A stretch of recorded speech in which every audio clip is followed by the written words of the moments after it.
Today we're stepping aboard a BAYLINER Trophy 24 center console. This thing has a lot going on and we're here to check it out. I wanna be better. When we talk about BAYLINER, we talk about reliability, affordability, and customer satisfaction.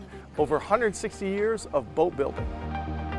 I wanna be stronger than So BAYLINER is owned by Brunswick. Brunswick also owns Mercury and Simrad, so when they design the boat, they have the motor and electronics in mind.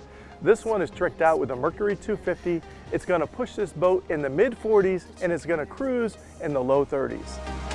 that you can handle this, that you can. So as we step into the cockpit, we have a step-through transom.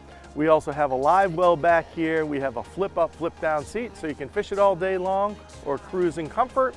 And then this also has a hatch which lifts up, which gives you access to the battery compartment. Of course, we have rod holders and cup holders back here as well. I try to be better. So you have all your controls right here at the helm, your Simrad display, very comfortable seating. Overhead we have a rocket launcher and a soft top, and we have rod storage below.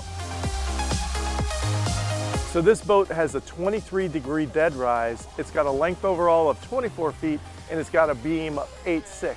And the 8.6 beam really shows up here in the bow. So the bow is totally convertible. We can take these cushions off, beautiful U-shaped seating. As a matter of fact, this boat can accommodate 11 people at 24 feet. Fantastic. Take the cushions off, fish it hard, storage underneath. What more do you need? This boat checks a lot of boxes.